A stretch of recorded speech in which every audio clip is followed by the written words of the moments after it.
Hello दोस्तों, कैसे हैं आप लोग। आप सभी का स्वागत है। आज की इस क्लास में हम AAITC जूनियर एग्जीक्यूटिव एग्जामिनेशन 2025 की जो शिफ्ट 1 है, इसमें क्वांटिटेटिव एप्टीट्यूड के सेक्शन में जो 15 क्वेश्चन पूछे गए थे, इनके बेस्ट सॉल्यूशन के साथ में हम राइट अप्रोच को सीखेंगे कि एग्जामिनेशन में इन क्वेश्चन को किस प्रकार से सॉल्व करना होता है। तो चलिए फिर क्वेश्चन नंबर 1 के साथ हम क्लास की शुरुआत करते हैं। क्या कहता है question number 1, in a circular race of 3700 metre. तो 3700 मीटर का यहाँ पर एक सर्कुलर हम पाथ ले लेते हैं भाई सबसे पहले तो, ठीक है। ये एक हमने सर्कुलर पाथ ले लिया और इसकी जो लेंथ है, जो डिस्टेंस रहने वाली है, वो कितनी रहने वाली है, वो रहने वाली है यहाँ पर 3700 मीटर की, ठीक है।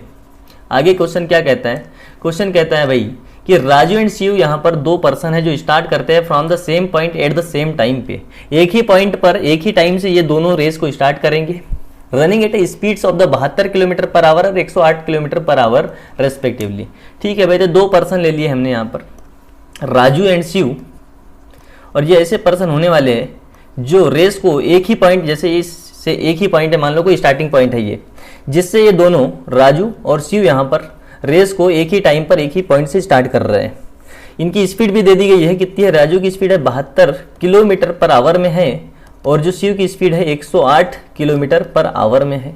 देखो भाई, जो स्पीड दी है वो किस में, किलोमीटर पर आवर में दी है और डिस्टेंस है मीटर में है। तो पहले तो हमें यहाँ पर यूनिट सेम करनी पड़ेगी क्वेश्चन को सॉल्व करने से पहले। तो हमें आंसर चाहिए सेकेंड्स में, तो यहाँ पर आवर का तो काम नहीं है, किलोमीटर पर आवर को हम मीटर पर सेकेंड में चेंज करेंगे। तो उसके लिए क्या किया जाता है, स्पीड को हम मल्टीप्लीकेशन कर देंगे 5/18 से, ठीक है।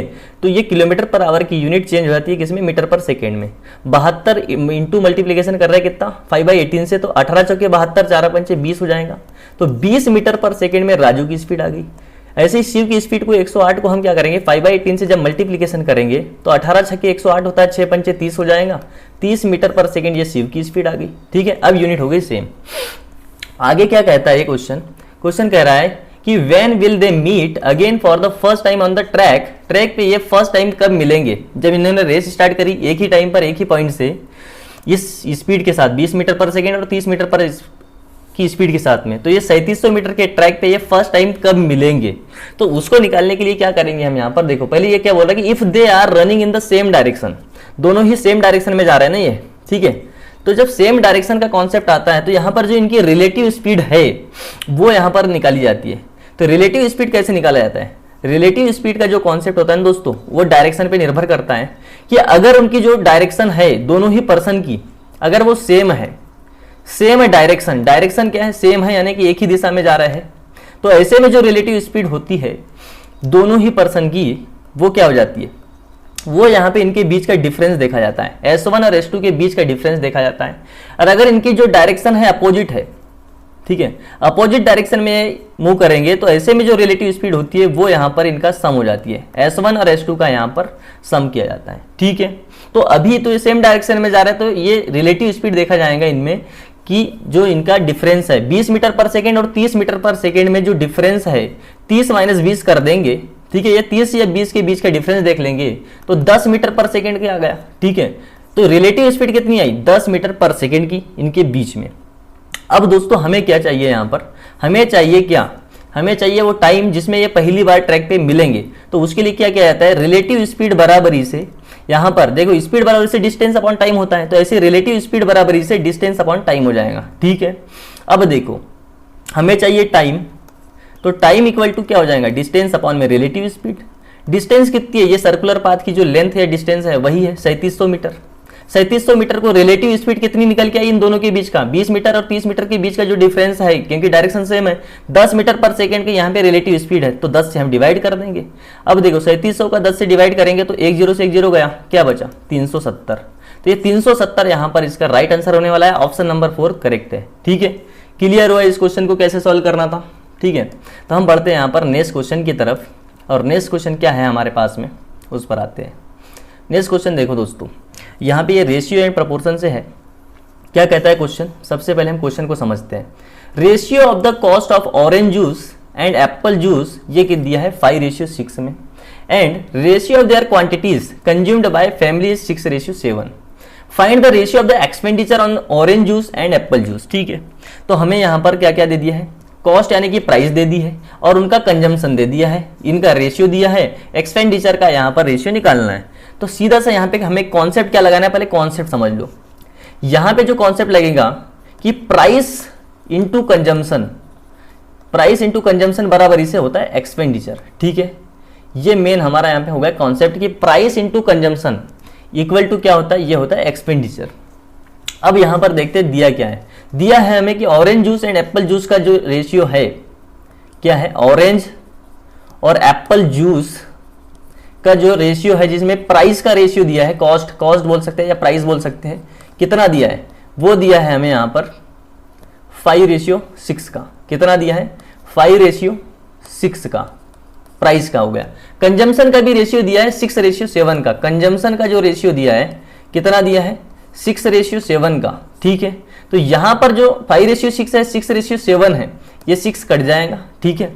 तो यहां पर प्राइस इंटू कंजम्पशन का हम मल्टीप्लीकेशन कर देंगे तो क्या मिलेगा हमें, एक्सपेंडिचर मिल जाएगा, क्योंकि price into consumption equal to क्या होता है, एक्सपेंडिचर, ठीक है। तो प्राइस और कंजम्पशन का मल्टीप्लीकेशन कर दो तो यहां पर क्या आ जाएगा, 5 एकम 5 रेशियो 7 एकम 7, ठीक है।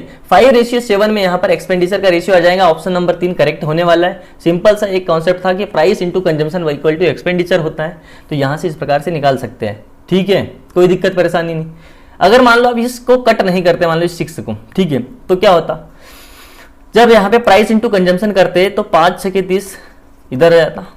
दूसरी तरफ हमें यहाँ पर जो एप्पल जूस का निकालते हैं हम एक्सपेंडिचर, तो 6 × 7 करते हैं, 6 7 42 आ जाता। फिर तो इसको काटना पड़ता, 6 से कट जाता, फिर 6 5 30, 6 7 42, फिर से 5:7 आ जाता। इसलिए हमने इस 6 को जो कॉमन है इसको पहले ही काट दिया, ठीक है। आगे चले नेक्स्ट क्वेश्चन की तरफ। तो अगले क्वेश्चन पर आते हैं, क्या कहता है नेक्स्ट क्वेश्चन, उसको देखते हैं। अब यहाँ पर एक सिंप्लीफिकेशन का सवाल था जिसको हम बोधमास की मदद से सॉल्व कर सकते थे। भाई बोधमास का कॉन्सेप्ट आप सभी को पहले से पता है, क्या है बोधमास का कॉन्सेप्ट समझ लो, जिसे वी बोधमास भी कह सकते हैं, वी बोधमास, ठीक है। पहले इसको देख लो।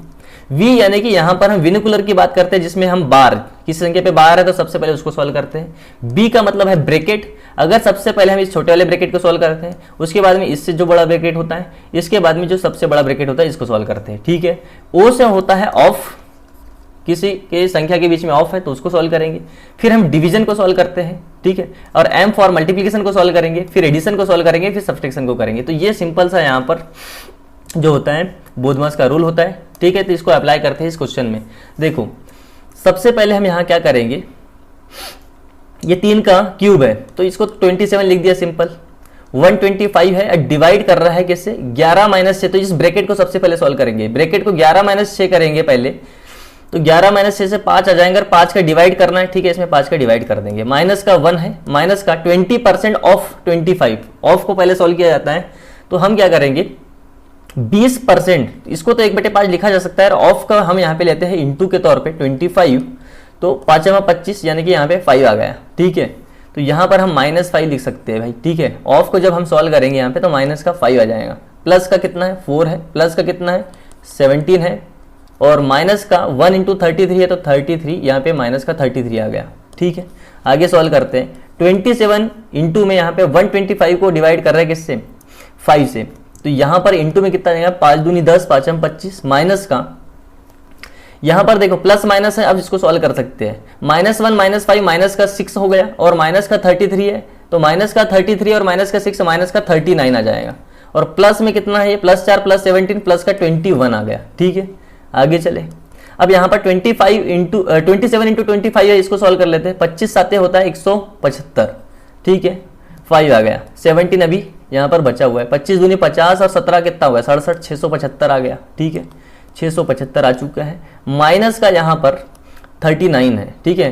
पहले हम क्या करते हैं, 675 में 21 को जोड़ देते हैं, भाई जोड़ दिया हमने, इस प्रकार से 696 हो गया, जिसमें से 39 को घटा देंगे, ठीक है। 39 को घटा दो, तो हम क्या करेंगे, 6 में से यहाँ पर 9 घटाएंगे, तो यहाँ पे हमने कैरी किया। 16 में से 9 घटाया कितना आया, 7। 8 में से 3 घटाया, यहाँ पे कितना है, हमने 8 में से 3 घटाया 5, और ये 657, ठीक है। 657, ये 657 हमारा आंसर हो गया, क्लियर है। इस प्रकार से वी बोधमास की मदद से इसको सॉल्व किया जा सकता था। नेक्स्ट क्वेश्चन की तरफ बढ़ते हैं। नेक्स्ट क्वेश्चन क्या है हमारे पास में, नेक्स्ट क्वेश्चन कह रहा है कि भाई what is the total area of the 4 walls of the room if the length width and height दी है यहाँ पर।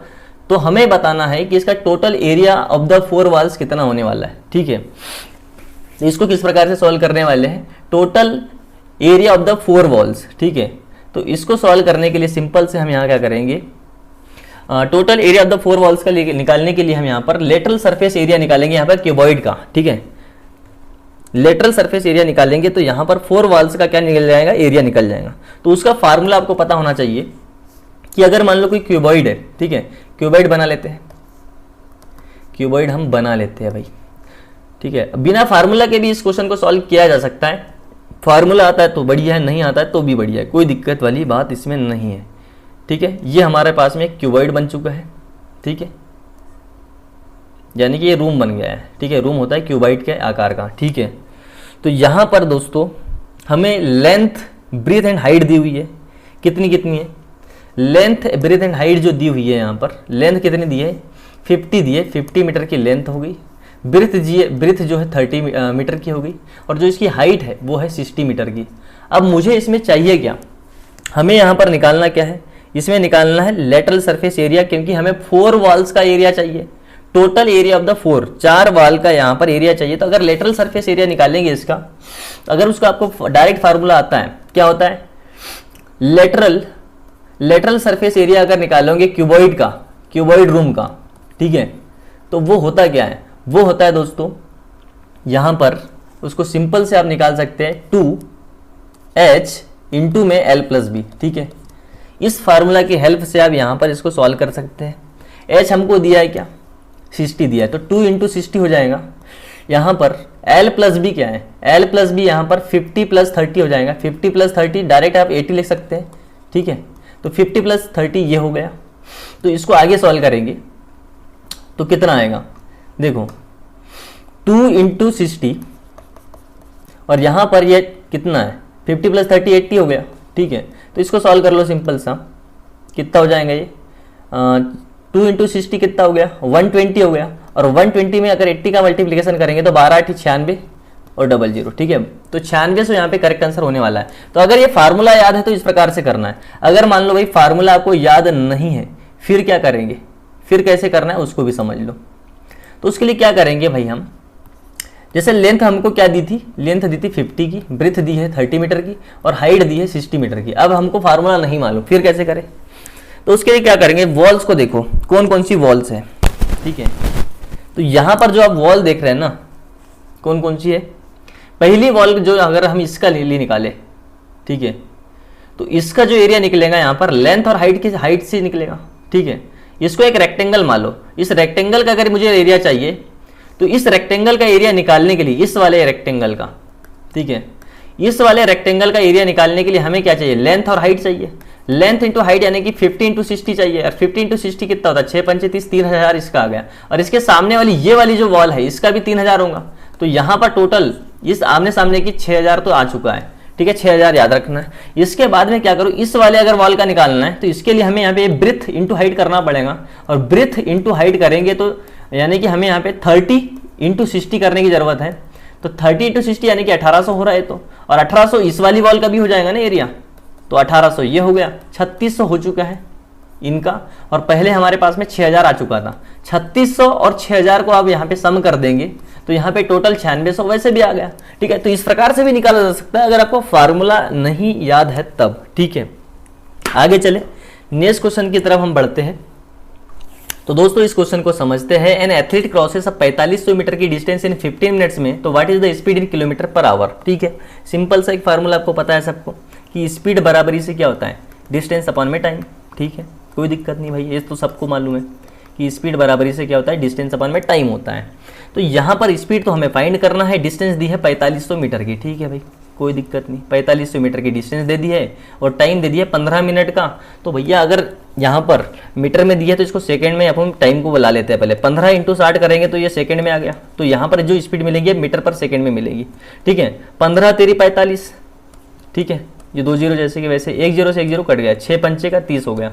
यानी कि यहाँ पे जो स्पीड निकल के आई 5 मीटर पर सेकंड में आई है। अभी हमें तो किलोमीटर पर आवर में पूछी थी ना, तो मीटर पर सेकंड से अगर किलोमीटर पर आवर में जाना है तो इस स्पीड से हम क्या करेंगे, 18/5 से गुना कर देंगे। तो ये 5 से 5 कट गया, बच गया क्या 18। तो ये 18 जो स्पीड निकल के आई किलोमीटर पर आवर में आ गई। ऑप्शन नंबर 2 करेक्ट है। अगले सवाल की तरफ बढ़ते हैं, ठीक है, कोई दिक्कत परेशानी नहीं इसमें। नेक्स्ट क्वेश्चन क्या कहता है, तो दोस्तों ये क्वेश्चन एक काफ़ी थोड़ा कैलकुलेटिव सवाल है, लेकिन इसको अप्रॉक्सीमेशन से आप सॉल्व करेंगे तो इसको काफ़ी आसानी से सॉल्व कर सकते हैं। पहले क्वेश्चन को समझते हैं क्या कहता है। ये क्वेश्चन बोल रहा है कि Aman needs to save the 5 lakh for a down payment on a house और which he plans to purchase 4 years from now. यानी कि क्वेश्चन ये बोल रहा है कि एक कोई अमन पर्सन है जो 5 लाख रुपए की सेव करना चाहता है, डाउन पेमेंट ऑन हाउस में उसे लगा रहा है वो, जिसका वो प्लान क्या है कि 4 साल बाद फ्रॉम नाउ, ठीक है, 4 years फ्रॉम नाउ, यानी कि आज से वो 4 साल बाद उस 5 लाख रुपए को यहाँ पे इन्वेस्टमेंट करेगा, ठीक है, उसमें सेविंग में लगाना चाह रहा है इसमें, ठीक है। फिर क्या बोल रहा है, if is investment grows at annual compound interest rate of 5%, तो what is the present value of the amount he needs to invest. यानी कि देखो ये जो 5 लाख रुपया तो वो यहां पर 4 साल बाद लगाने का सोच रहा है, लेकिन अभी की जो उसकी प्रेजेंट वैल्यू क्या है, प्रेजेंट वैल्यू पूछ रहा है ये, जो हर साल 5% के कंपाउंड इंटरेस्ट से बढ़ रही है, 5% के कंपाउंड इंटरेस्ट में बढ़ रही है। जब वो 4 साल बाद कितनी हो जाएंगी, 5 लाख हो जाएंगी। तो ये 5 लाख क्या है, ये तो एक प्रकार की फ्यूचर वैल्यू हो गई भाई। मुझे तो प्रेजेंट वैल्यू जाननी है कि आज अभी वो प्रेजेंट वैल्यू में कितनी है उसकी, जो यहां पर इन्वेस्टमेंट उसे अभी अगर करना चाहे तो अभी कितना करना पड़ेगा। 4 साल बाद करेगा तब तो 5 लाख करना पड़ेगा, लेकिन अभी अगर करे तो वो कितनी हो सकती है, ठीक है। उसके लिए क्या करते हैं हम यहां पर, जैसे प्रेजेंट वैल्यू है, मुझे ये तो फाइंड करनी है, पता नहीं कितनी है, तो प्रेजेंट वैल्यू जो है, ठीक है, उसको जैसे प्रिंसिपल दिया रहता है और उस पर कोई कंपाउंड इंटरेस्ट से हम यहाँ पर निकालते हैं तो अमाउंट निकल के आता है ना, सिंपल वैसे ही करना है, क्योंकि हमें मालूम है ना अमाउंट बराबर इस क्या होता है, amount is equal to P into 1 + R/100, यहाँ पर टी, ठीक है। तो सिंपल इस प्रकार से करना है कि जो यहाँ पर पी मेरा प्रेजेंट वैल्यू है, इस पे 1 + R/100, ठीक है, R/100 यानी कि R कितना है, 5% का है, ठीक है, और टाइम कितना है, 4 साल का है। तो जो अमाउंट निकल के आएगा वो क्या है, फ्यूचर वैल्यू है। अमाउंट जो निकल के आएगा इस पे प्रेजेंट वैल्यू पे इस प्रकार का, तो वो यहाँ पर क्या होने वाला है, फ्यूचर वैल्यू जो हमें दी है ये 5 लाख, यही है, ठीक है। तो ये तो 5 लाख कब होंगी, 4 साल बाद, है ना। तो अभी प्रेजेंट वैल्यू मुझे इसमें निकालनी है, ठीक है। देखते हैं भाई इसको कैसे करेंगे। तो इस फ्यूचर वैल्यू की जगह हम 5 लाख लिख सकते हैं, ठीक है, 5 लाख यहाँ लिख दो, ये 5 लाख हो गया, ठीक है। आगे अब कैसे करेंगे देखो, प्रेजेंट वैल्यू को चलो पी मान लो, ठीक है, इनटू में, यहाँ पे हम क्या करेंगे, इसको कैसे करने वाले हैं, इसको अब इस प्रकार से लो कि ये हो जाएगा 105 डिवाइड बाय 100, ठीक है। और 105 को अगर डिवाइड बाय 100 करेंगे, ठीक है, डिवाइड बाय 100 करेंगे तो यहाँ पर डेसिमल लग जाएगा 1 के बाद में, ठीक है, डेसिमल भी लगा दो, डेसिमल भी हम लगा ही देते हैं भाई। 1.05 का पावर 4 हो जाएगा, इक्वल टू 5 लाख है इधर, ठीक है, कोई दिक्कत नहीं यहाँ तक। अब एक चीज़ समझो, अगर आप 1.05 को 1.05 से मल्टीप्लिकेशन करेंगे एक बार, ठीक है, तो ये एक प्रकार का पावर 2 हो जाएगा, 1.05 की पावर 2 की वैल्यू हो जाएंगी, कितनी आएंगी ये आने वाली है। अगर आपको डायरेक्ट मालूम है कि भाई 105 का स्क्वायर कितना होता है तो आप निकाल सकते हैं कितना होता है 105 का स्क्वायर, जो डायरेक्ट हमें ट्रिक्स मालूम है, ये हो जाएगा 110 25, ठीक है।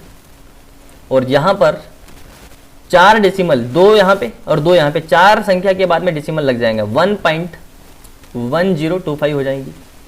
फिर हम क्या करेंगे, इसमें 1.1025 का फिर से एक बार मल्टीप्लिकेशन करेंगे तो हमें ये 1.05 की 4 की वैल्यू निकल जाएगी, क्योंकि हमें इसकी वैल्यू चाहिए, ठीक है।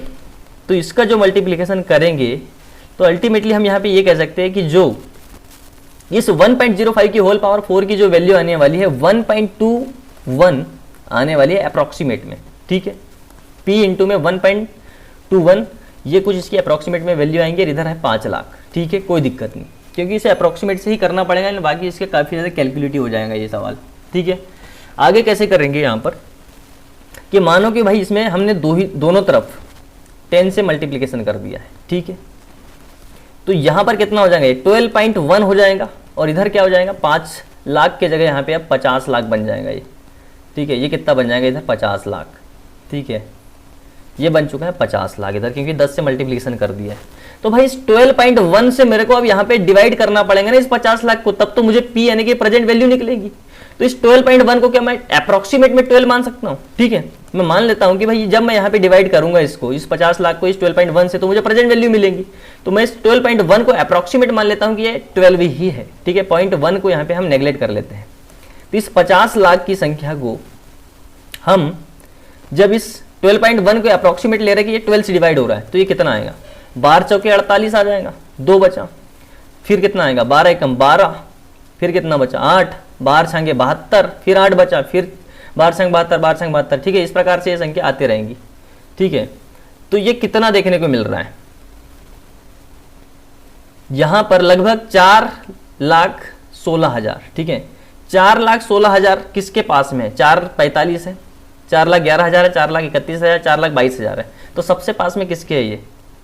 सबसे पास में देखने को मिल रही है 4,11,000 की। ठीक है, तो अप्रोक्सीमेशन से इस प्रकार से इस क्वेश्चन को सॉल्व किया जा सकता था। ठीक है, बाकी अब इसको अगर एग्जैक्ट सॉल्यूशन करते रहेंगे तो बहुत टाइम लगेगा। ठीक है, तो इस प्रकार से इसका राइट आंसर क्या होने वाला है? 4,11,351। ठीक है, अप्रोक्सीमेट से इस प्रकार से इसको सॉल्व किया जा सकता था। ठीक है, अगले सवाल की तरफ चलते हैं। क्वेश्चन नंबर जो भी है हमारे पास में 7वां है। इस क्वेश्चन को समझते हैं।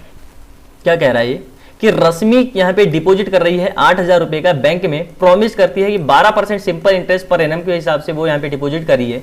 कितने साल के लिए? 9 ईयर के लिए। तो बताओ सिंपल इंटरेस्ट कितना होगा? भाई इसको तो आसानी से आप कर सकते हैं।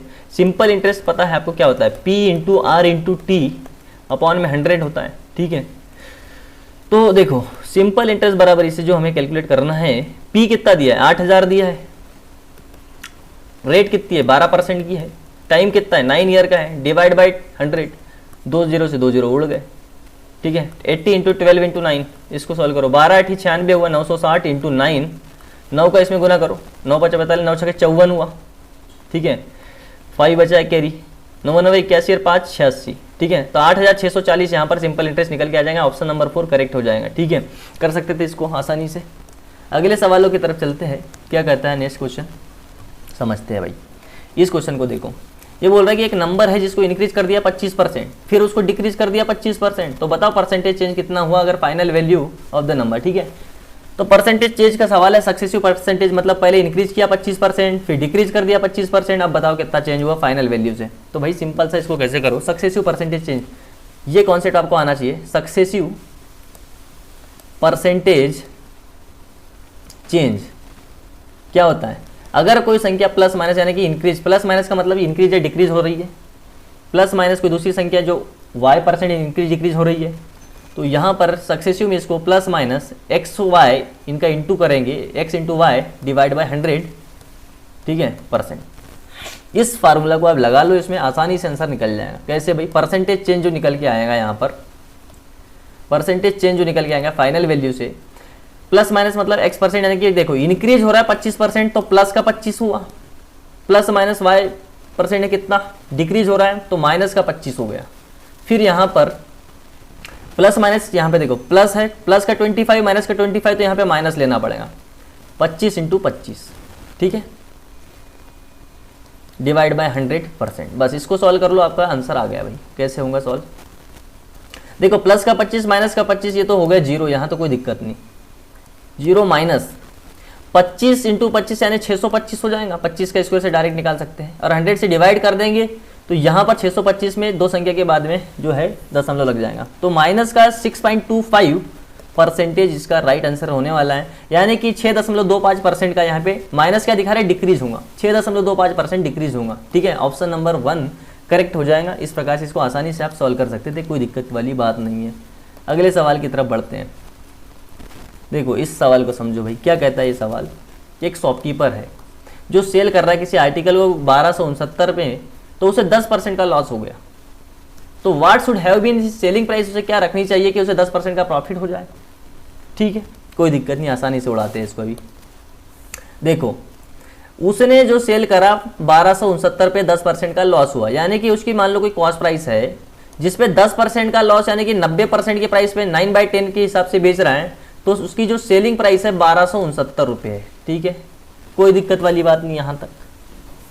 तो उसे 10% का लॉस हुआ, तो ये हो जाएगा 9 से इसको डिवाइड किया, 9 एकम 9, कितना 3 बचा, 9 चौके 36, 9 एकम 9 और 10 से इधर मल्टीप्लिकेशन हो जाएगा तो 1410। तो कॉस्ट प्राइस क्या निकल के आई?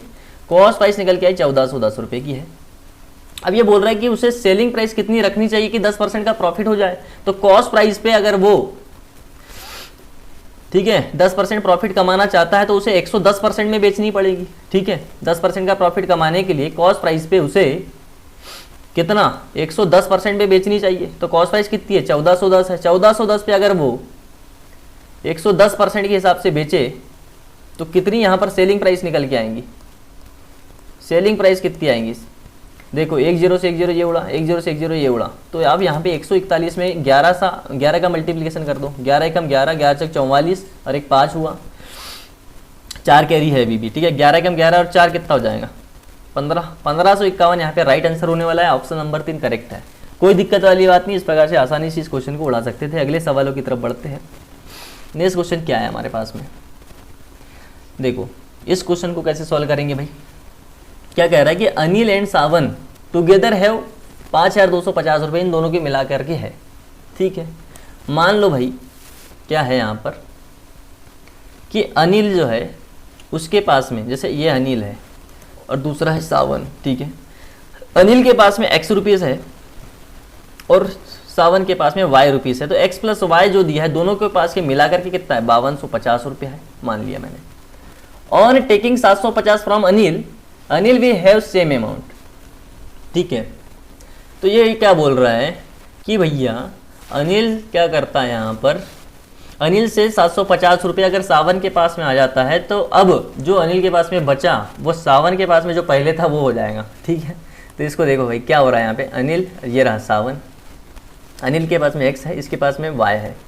इसने क्या किया, अनिल ने on taking 750 from Anil, Anil से इसने 750 ले लिया, यानी कि 750 हो गया इसके पास में कम और इसके पास में हो गया y प्लस 750। कोई दिक्कत वाली बात नहीं, क्लियर है इतना। तो अब ये बोल क्या रहा है कि अनिल के पास में अब जो है will have same amount as what Sawan had earlier. अब जो अनिल के पास में अब कितना है? x माइनस 750 है। ये जो है पहले सावन के पास में जो y था उसके बराबर है। तो यहां से इस इक्वेशन से क्या निकाल सकते हैं? y को इधर ले जा लो, 750 को इधर ला लो, तो x माइनस वाई बराबर 750 हो गया। पहले x प्लस वाई की वैल्यू थी 5250, अब हमारे पास में x माइनस वाई है 750। क्या करो, दोनों इक्वेशन को सम कर लो। तो y से प्लस का y माइनस का y कट गया, 2x बचेगा यहाँ से। और ये 5250 और 750 को सम करेंगे तो ये हो गया 6000। x इजिकल टू आ गया मेरे पास में 3000। x की वैल्यू यानी अनिल के पास में तो 3000 है, यहाँ तक तो कोई दिक्कत नहीं। अगर x की वैल्यू 3000 है तो y की वैल्यू कितनी आ जाएंगी? अगर x की वैल्यू यहाँ पे 3000 है तो y की वैल्यू, इसमें 3000 में से 750 घटा दो, कितना आ गया? 2250 आ गया। ठीक है, अब देखो मुझे पूछा है कि अनिल एंड सावन की यहाँ पर रेशियो कितना था, यानी कि इनिशियल अमाउंट में x रेशियो y की वैल्यू पूछी है। x है 3000, y है 2250, 1 0 से 1 0 उड़ा। अभी 25 से इसको हम यहाँ पर और इसको सिंप्लीफाइड कर सकते हैं। 25 से कम 25, 25 दूनी 50, 25 नाम है 225, 3 चौके 12, 3 3 9, यानी कि जो रेशियो निकल के आया 4:3 का आ गया। ठीक है, ऑप्शन नंबर 4 करेक्ट हो जाएगा। इस प्रकार से इसको आसानी से कर सकते थे, कोई दिक्कत परेशानी वाली बात नहीं है भाई। अगले सवाल की तरफ बढ़ते हैं। नेक्स्ट क्वेश्चन क्या कहता है? ठीक है, ये क्वेश्चन थोड़ा ज़बरदस्त है यहाँ, क्योंकि पॉसिबिलिटी, क्योंकि सवाल क्या बोल रहा है, can not be the amount of the first variant included in the mixture. समझो इस क्वेश्चन को। ठीक है, अब पेंट मैन्युफैक्चरर्स कंबाइन करता है 3 टाइप्स ऑफ पेंट्स को, जिसमें 50 रुपये पर लीटर वाला है, 70 रुपये पर लीटर वाला दूसरा है, तीसरा है 100 रुपये पर लीटर वाला। अब इसको ये सेल करने वाला है, मिक्स करेगा और 100 रुपये पर लीटर में बेचेगा। अब उसमें जो प्रॉफिट हो रहा है उसे 25% का हो रहा है। जब वो 100 रुपये पर लीटर में बेच रहा है तो उसे प्रॉफिट हो रहा है कितना? 25% का। ठीक है, तो मिक्सर जो है वो कंटेन कर रहा है 7 लीटर ऑफ थर्ड वेरिएंट। जो ये वाला 100 रुपये पर लीटर वाला है ना, ये 7 लीटर है भाई। बाकी अभी मुझे नहीं मालूम कि ये 50 रुपये पर लीटर वाला और एक 70 रुपये पर लीटर वाला कितने लीटर है, नहीं बता। आगे क्या बोल रहा है कि which of the following can not be the amount of first variant, यानी कि जो फर्स्ट वेरिएंट ये 50 रुपये पर लीटर वाला जो है यहाँ पे जो पेंट है, ये कितना हो सकता है वो नहीं बताना है, ये बताना है कि क्या नहीं हो सकता। 4 लीटर, 5 लीटर, 2 लीटर, 3 लीटर क्या नहीं हो सकता ये बताना है। तो इसको थोड़ा जबरदस्त सवाल है, अच्छे से समझना है। ठीक है, तो अब देखो भाई इसको कैसे करेंगे। इसको करने के लिए हम यहाँ पे क्या करते हैं, पहला टाइप, दूसरा टाइप और ये तीसरे टाइप के 3 प्रकार के पेंट है, जिसकी संख्या मान लो भाई ये x लीटर है, ये y लीटर है, ये z लीटर है। z हमें दिया कि ये थर्ड वेरिएंट वाला जो है वो 7 लीटर है, ठीक है, z की वैल्यू पता है। कीमत भी लिख लो भाई, ये 50 रुपया पर लीटर वाला है, ये 70 रुपया पर लीटर वाला है, और ये तीसरा जो है कितना 100 रुपया पर लीटर वाला है ना, 100 रुपया पर लीटर वाला है, ठीक है, कोई दिक्कत नहीं यहां तक। अब देखो ये तो इनकी कॉस्ट प्राइस थी भाई, अब ये जो 100 रुपया पर लीटर में बेच रहा है ये तो सेलिंग प्राइस है, इसकी जो सेलिंग प्राइस है वो तो 100 रुपया पर लीटर की है, और जिसपे वो प्रॉफिट कमा रहा है कितना 25% का। तो प्रॉफिट किस पे कमाया जाता है, कॉस्ट प्राइस पे 25% का प्रॉफिट कमाना, यानी कि 125 कॉस्ट प्राइस पे जब वो 125% के हिसाब से बेचेगा तब उसे 100 रुपये का प्रॉफिट हो रहा है। कट करो इसको, 25 5 125, 25 चौके 100 होता है, ठीक है, 5 दूनी 10, तो यहाँ पे 20 आ गया, 20 × 4 करेंगे तो 80 आ जाएगा। यानी कॉस्ट प्राइस क्या निकल के आई, मिक्सर की जो कॉस्ट प्राइस निकल के आई वो 80 रुपया पर लीटर की है, 80 रुपया पर लीटर की यहाँ पे इसकी आ गई कॉस्ट प्राइस मिक्सर की, 80 रुपये पर लीटर की, ठीक है भाई, कोई दिक्कत नहीं। अब एक चीज को समझो, इसमें 80 रुपया जो मिक्सर है ना उसकी 80 रुपया पर लीटर की कॉस्ट प्राइस है, इससे लोअर पार्ट 50 और 70 तो 80 से लोअर है, और जो 100 है वो यहाँ पर 80 से अबो है, तो लोअर पार्ट बराबर इसे यहाँ पे अपर पार्ट हमें करना पड़ेगा, ठीक है।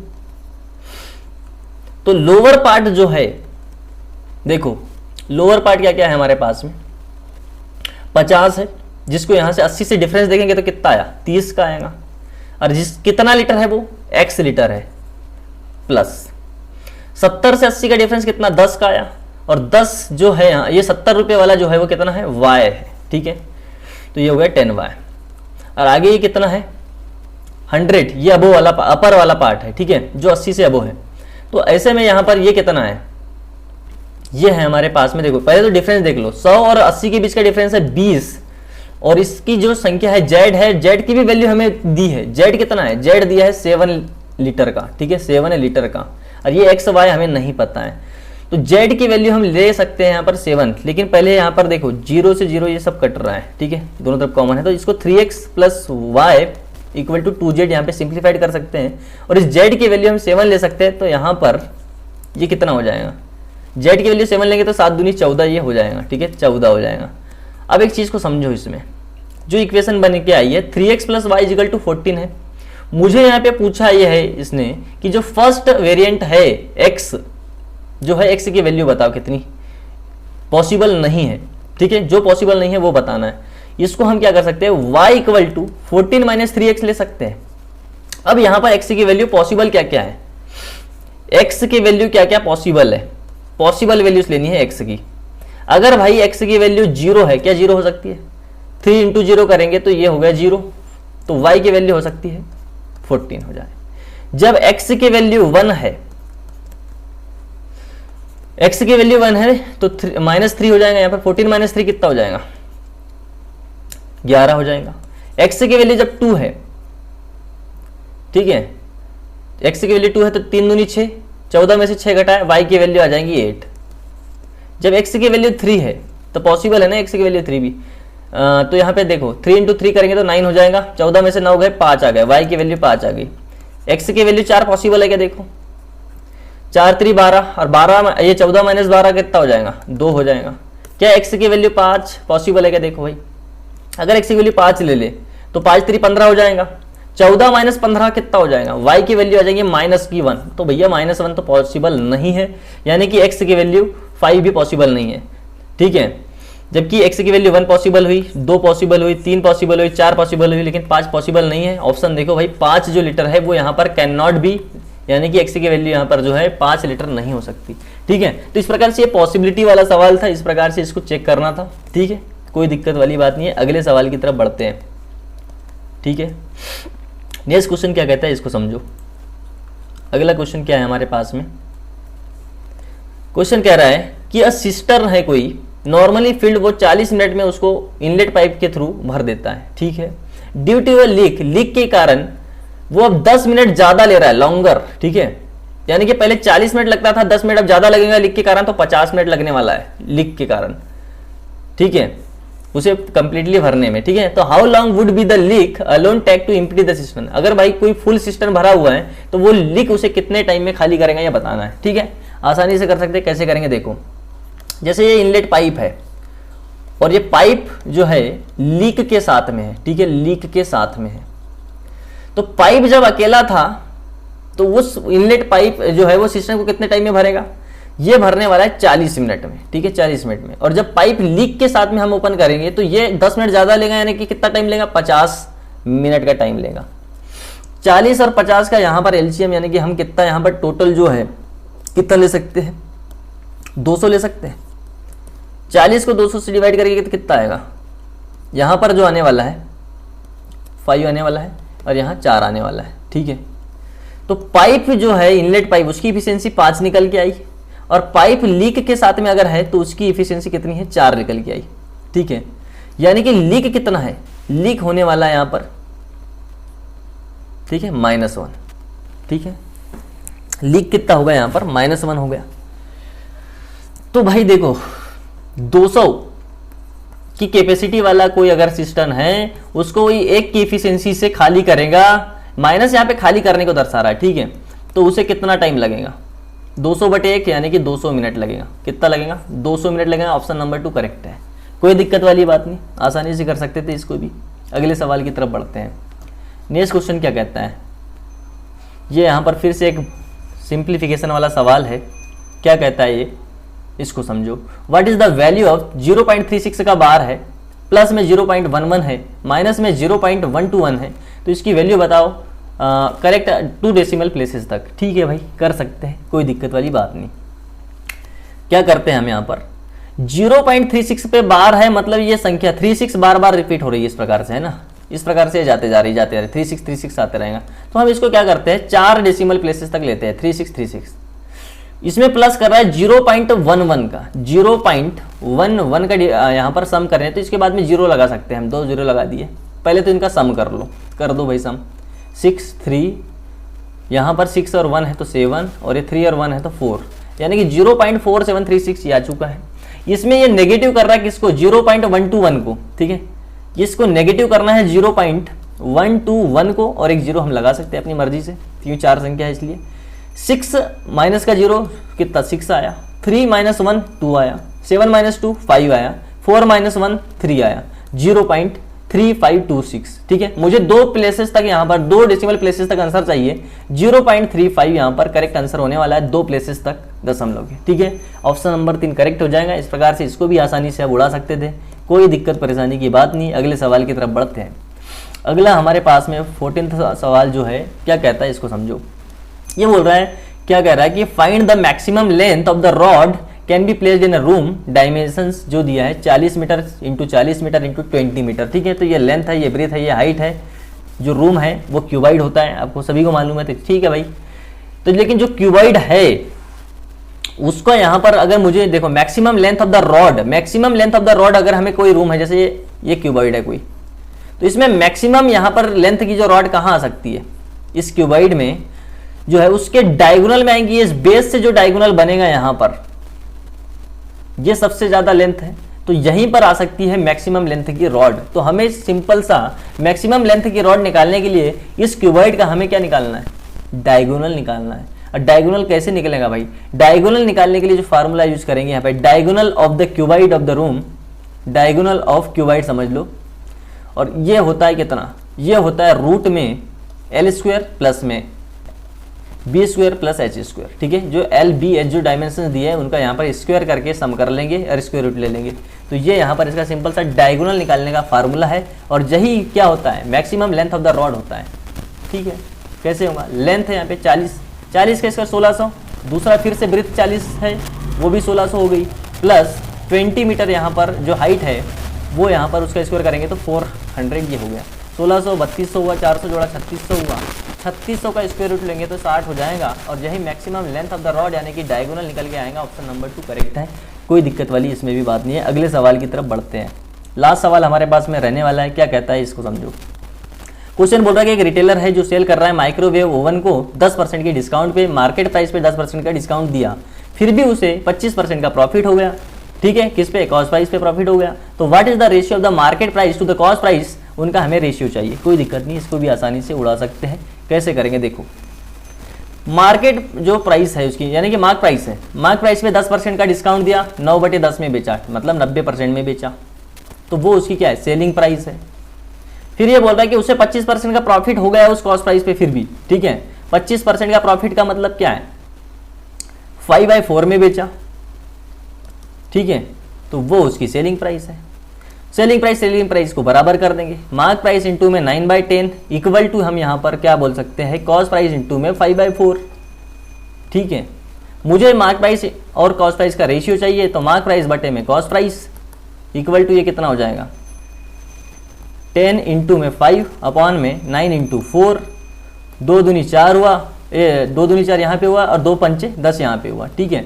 तो 5 इंटू 5 कितना, 25 अपॉन में कितना, 9 दूनी 18, यानी कि 25/18 का मतलब क्या होता है, 25 रेशियो में 18। ये यहाँ पर क्या निकल के आ जाएगा, ये इसका राइट आंसर है, मार्क प्राइस और कॉस्ट प्राइस का रेशियो 25/18, ठीक है। तो इस प्रकार से आप सभी क्वेश्चंस को सॉल्व कर सकते थे, ठीक है। तो हमने यहाँ पर टोटल जितने भी क्वेश्चन पूछे गए थे 15 सवालों का बेस सॉल्यूशन के साथ में हमने सीख लिया कि किस प्रकार से राइट अप्रोच के साथ में आपको क्वेश्चंस को एग्जामिनेशन में सॉल्व करना होता है, ठीक है। जितनी ज़्यादा प्रैक्टिस करेंगे उतने आप फास्ट यहाँ पर क्वेश्चन को सॉल्व कर पाएंगे, ठीक है। जितने भी इसमें कॉन्सेप्ट सीखे हैं उनको बार बार आपको रिवाइज करना है, इन सवालों की प्रैक्टिस करना है। साथ में अगर आपको क्वांट में अगर फुल स्कोर करना है तो आपको एसएससी हो, चाहे रेलवे के कोई भी एग्जाम हो, एनटीपीसी हो, या फिर AAITC के प्रीवियस ईयर क्वेश्चन हो, डेली आपको क्या करना है, 2 सेट उठाने हैं। जैसे सीजीएल के आपने 2 सेट उठा लिए, हर एक सेट में 25 क्वेश्चन होते हैं, 2 सेट आपने सॉल्व करेंगे तो डेली आप 50 क्वेश्चन की प्रैक्टिस करिए, ठीक है। तो यहाँ पर काफ़ी अच्छी आपकी स्पीड एंड प्रैक्टिस यहाँ पर हो जाएगी, ठीक है। तो मिलते हैं नेक्स्ट क्लास में, जिसमें हम यहाँ पर क्या करेंगे, कैलकुलेशन टेक्निक्स की एक 1 शॉट मैराथन क्लास में जितने भी यहाँ पर कैलकुलेशन टेक्निक्स होते हैं, जिन्हें यहाँ पर क्वेश्चंस को सॉल्व करने के लिए आपको अप्लाई करना है, सब कुछ सीखेंगे।